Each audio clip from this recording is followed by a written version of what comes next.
second annual Bluebonnet Bowl in Houston. Well, it was the year of the kicking tee, and this is demonstrated by the universities of Texas and Alabama. The field goal was pretty much the story of their lives during their regular seasons, and this device stalemated this postseason meeting as we go to play. Dick Odell kicks off for Alabama, and here's a skyrocket that dies in the Texas end zone. And here starts a curious first half distinguished by 12 punts that pay tribute to the art of defense. And here Texas has to kick. Bobby Nunes booms a golden 52-yard boot down to Billy Richardson. And Alabama has it 1st and 10 on its own 42. Now, still in the first quarter, the Crimson Tide acts like a team that goes for broke. First up, Richardson bangs the line for a pair.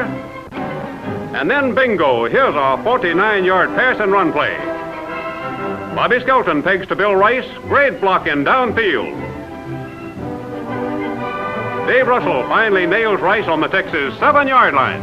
Well, suddenly it's Alabama 1st and goal on the Texas 7, and now watch the defenses take over. The Longhorn line grabs saddle and gets with it. Skelton tried the keeper there for a yard, 2nd and 6 yards away, and what do? Well, you try to go wide against the mob, and Skelton goes to the flat. Bobby flings to Ray Abruzzi, but Dave Russell moves in again, a 3-yard gain, and it's 3rd and 3 to the goal. This is perhaps the toughest play in football, to start and to stop so near and yet so far. The guys with the hardest noses usually make the difference. And then the sweetest music the defenses can play is entitled, I Hear You Knocking, But You Can't Come In. Butch Wilson is halted for no gain, and Texas takes over on 4th down on its own 1-yard line. And here the first period ended. Then Nunes again punted out to safety, and so the first half ended scoreless. After that great goal line stand by the Longhorns and a brilliant punting duel. Remember, 12 punts in this half.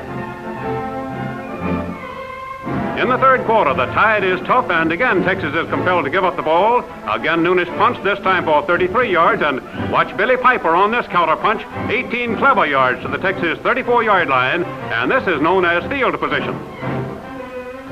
So finally the Tide gets something started. From double wing tee, Pat Trammell takes over the quarterback job for the Bearmen and calls the keeper. Pat roams around the right side for 4 in the Texas 30-yard line. And now Skelton is back with the big play from the bench, and Bobby throws.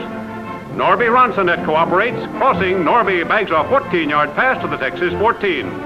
And then to sample the stubborn defensive play of the day, watch Texas 88, Bob Moses on this one. Wilson tries the dive, but Moses had that pretty well figured.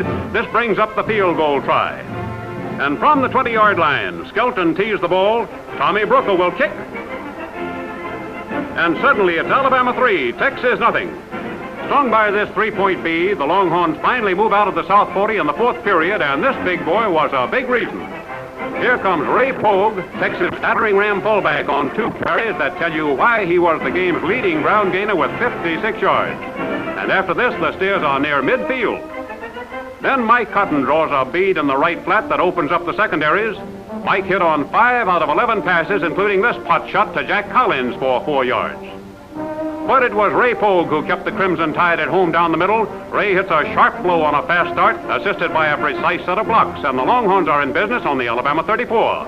Then 3 plays later from the Tide's 18, Cotton works the option play to the right side. Michael rolls this one on down to the 15, and then here comes the bluff of the day on 4th down, or maybe you might call this a royal flush. Looks like the mounting of a field goal, but watch.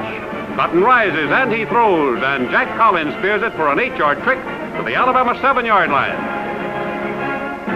And then the Longhorns had to go for the real thing from the Tide's 3-yard line. Dan Petty brings it off from the 10. It's good, and it's all tied up, 3 and 3. Just seconds to play, and Texas tries the long ball. And here comes Johnny Genung to pitch. A prodigious heave, and downfield Bob Moses has his problems. There goes a flag for interference, and this is Texas on the Alabama 18. Time for one more play. And here time has run out. Petty gives it a ride, but it is off to the left. No good. And the final score, Texas 3, Alabama 3.